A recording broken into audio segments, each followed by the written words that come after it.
All right, so I think I'm the last speaker before lunch, and I also think I'm the last speaker that is going to give broad-scale perspective discussion to frame the rest of the afternoon and tomorrow morning. We've heard general comments and observations about BST and the variety of methods. We've heard from EPA and the federal perspective. This presentation is really, I think, about the state perspective and some things that happened a couple years ago.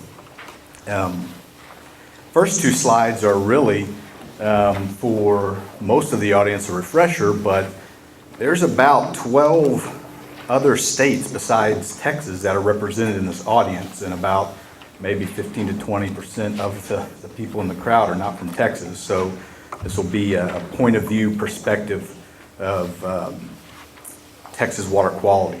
I'm with the Texas State Soil and Water Conservation Board, and our responsibility is to work to reduce agricultural and forestry-related non-point source pollution. All other forms of pollution in Texas are the responsibility of TCEO, be it point source or all other forms of non-point source. So that's pretty much how we've divided that up. A whole other host of other agencies have other very specific things, like Texas Department of Agriculture, of course, is related to pesticides regulation. But this is primarily how the two of our agencies work together. Another point of view perspective on my agency is we're the agency that has been working with landowners and ranchers and farmers since the Great Depression and the Dust Bowl with our local soil and water conservation districts to put conservation on the ground. And so we've been in Texas working with these landowners, farmers and ranchers for a significant amount of time. All right. This slide here is my reflections on why a task force was needed to discuss bacteria TMDLs in Texas. All the slides after this are really from various agency publications and documents that really reflect the task force and the two agencies. I think that, like I said in my first presentation on objectives back in 2006 timeframe, we had a whole host of TMDLs and watershed planning projects going on across the state to address our 303D list. About half of our list is impaired by bacteria. In several of those watersheds, our stakeholder groups, our landowners and our citizens were discontented with the process, with the modeling process, or with the science, or with the agencies, or the whole process. And I think as many people in this room that would define discontented in your own ways, that kind of covers the spectrum of that definition, and that's really reflective of what was happening across Texas at that time. Additionally, BST was being used in some of these watersheds, not all of them. Many of these were TMDLs, different labs, different approaches, different methods were being used. And so what happened in September 2006, my board, my state board, and the commission decided to establish a task force to look specifically at bacteria TMDLs and to look at cost-effective and time-efficient methods for developing those TMDLs and the plans to implement those TMDLs.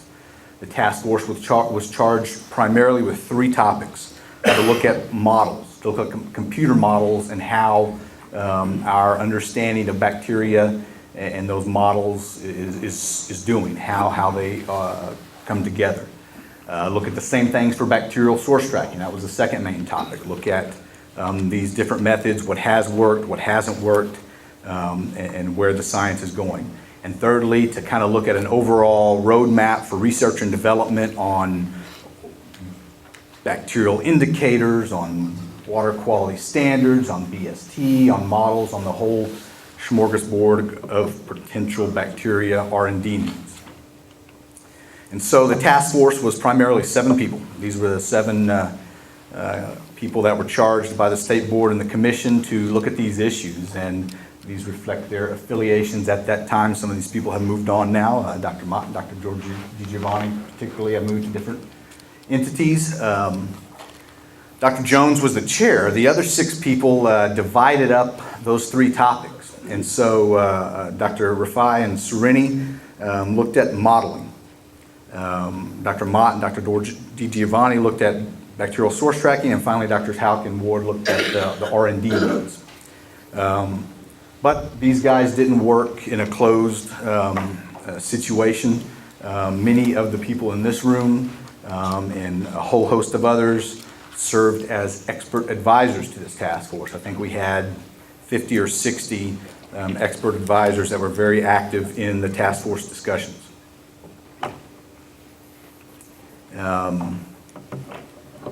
Two websites here. One is, again, because Dr. Jones was the chair and at that time he worked with TWRI. TWRI does house the website for all materials related to the task force, all meeting summaries and background information and all the research they compiled.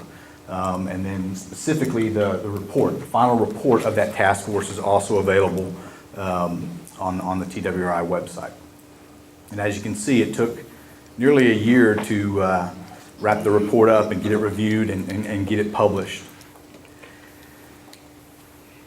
What did that task force say? In the most broad scale view, the task force recommended a 3-tier approach to look at bacteria TMDLs. And that those 3 tiers move along a progressive spectrum of data collection and data analysis. Tier 1, I'm not really going to talk about later because it basically said to look at TMDLs with the existing data and don't really do any additional data collection. Tiers 2 and 3 are where the task force began to talk about doing BST and doing more sophisticated models.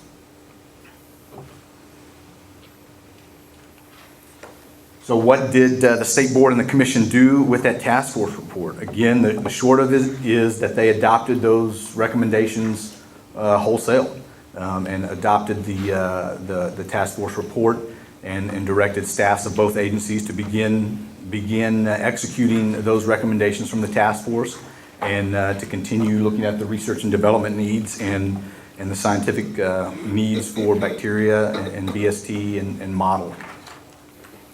So what did that report say about BST? The task force and the expert advisors looked at a variety of methods. They kind of keyed in on those methods that were being used in Texas at that time. Remember, this was 2006, 2007, so this is 5 years ago. I looked at ERIC PCR, ribotyping, PFGE, antibiotic resistance, carbon source, and Bacteroides PCR. They recommended in Tier 2 to do the library independent methods, to use some of those other qualitative methods to look at sources. And it was really in Tier 3 where the task force recommended doing significant amounts of library dependent methods. I think that the task force report it's substantial in size if you print it out. But I think from BST, if you boiled it down, there's 2 tables. You really can't read this, but that's fine because you're all going to go back and read the entire report, I know. This table kind of summarizes the task force analysis of all of the water quality projects, mostly TMDLs, that were going on in the watersheds across the state at the time. They looked at the different models used and then the different BST methods used or not used in some of them. And then the other table that really sums up the work of the task force for BST was this table, where they again analyzed and looked at all these different library dependent methods, library independent methods, and a composite approach, a combination approach of multiple individual approaches. They looked at costs, they looked at ease of use, they looked at time to do the analysis and the work, and summarized it all in this table. And from those 2 tables is where the task force recommendations flowed from.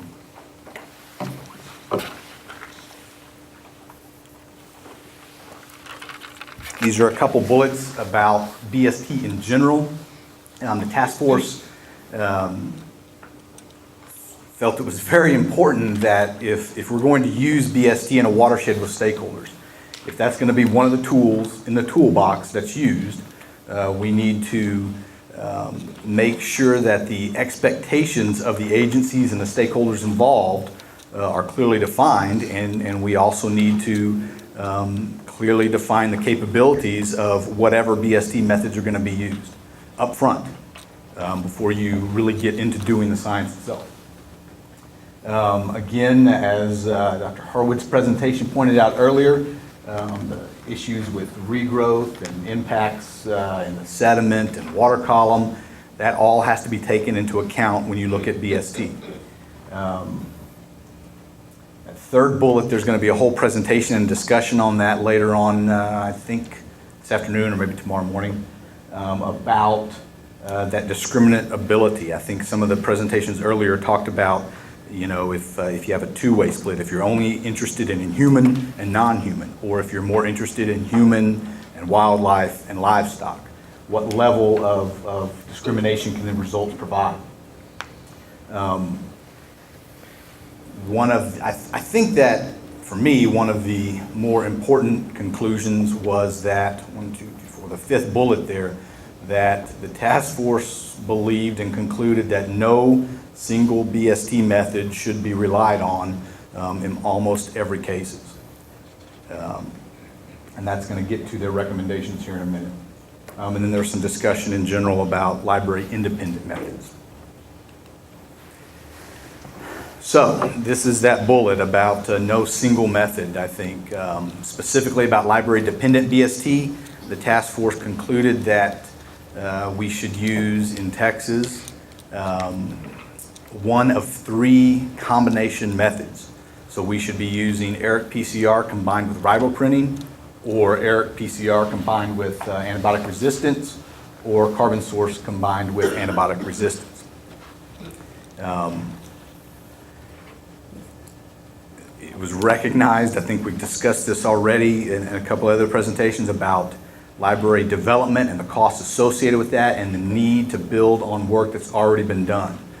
Prior to the task force, like I commented on in my objective presentation, is that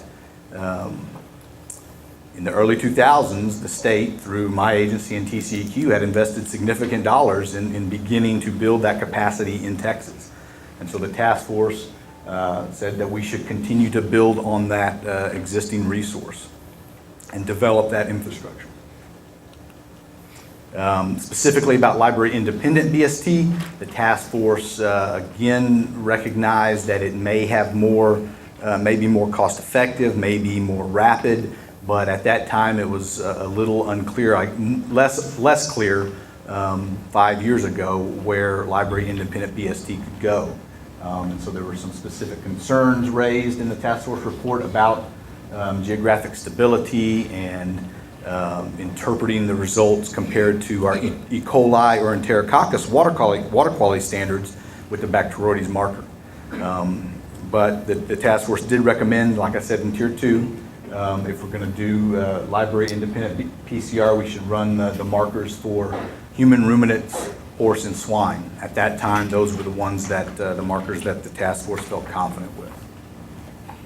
I think I might have already touched on these next two slides, but again, Tier 2 was focused on library independent and with a little bit of library dependent. So the focus should be on looking at the library independent methodologies and maybe do a little bit of the dependent methodologies to see how well the existing statewide library compares in that watershed. I think that several presenters have already talked about how the time frame that the bacteria is in the water or the specific location in the water body is important to understand where the source actually is. BST can maybe tell us that it's livestock or human, but it can't really say where that entry pathway is. And so the other piece of Tier 2 was really a more intensive sampling protocol. So remember what I said earlier, Tier 1 was use existing data. Tier 2 really was about collecting more water quality data and then doing the analysis. And so this BST work would be combined with a significantly enhanced sampling regime for that particular water body. Again, with Tier 3, the focus here was on the library dependent methods, using one of those three combination methods. and building on the existing state library that had already been invested in. The report also gave some numbers, some estimates on how many isolates and maybe how many water samples should be collected. But again, that was 5 years ago. I think our thinking on some of that has continued to evolve. And so if you do read the report and look at those numbers, take that into account. That is 5 or so years ago. What did the report task force say about research and development needs specific to BST? It talked about using BST and modeling together as, again, like we've said, various tools in the toolbox. Not only should we maybe not use a single BST methods, but we shouldn't also only rely on BST or only rely on modeling. And those two methods can cross-check each other. Already talked about that second bullet. It's going to be really gone into depth later. Continue to do the R&D for these library independent methods, and in the variability in the library, the geographic and across time, how those libraries change, and even how the markers change on the library independent methods. Again, like I said, with the sampling regime, there was important discussion about making sure that we get the sampling regime defined up front so that it covers the water body and provides the water quality samples needed to get the expected results from the BST. So remember that one of those first bullets that I said that the task force observed about defining expectations and capabilities up front. So that also goes with our sampling regime and what we can say about the BST results based on where and how many water samples we took. So that is the bacteria TMDL task force report, the recommendations that they made and that my agency and TCEO adopted and challenged staff to begin implementing over 5 years ago. I think a lot of those points and observations are what we're here to discuss today and yesterday. Question? Do you have an update on that report coming out? There was not really a discussion on an update or whatnot, but I think that this conference serves as that. I think it's like I said, it's been 5 years. There's not an intent to publish a report or revised recommendations, but that could be an outcome of this conference right here. We can go back to my board and the commission and have that discussion. Other questions? Aaron, how much discussion was there about the different, potentially different needs for the TMDL guide plans versus the watershed-based plans? Honestly, there wasn't much because at that time, most of the BST work had been under the construct of TMDLs, and this task force was specifically charged with TMDLs. But I think that regardless of the method that we're using, be it a TMDL or watershed protection plan in Texas, if it's bacteria related, we need to be following these recommendations as closely as we can. And so the report doesn't talk about that, but I think the application is almost identical. Other questions? Okay, Great. we have on the schedule, thank you to Aaron.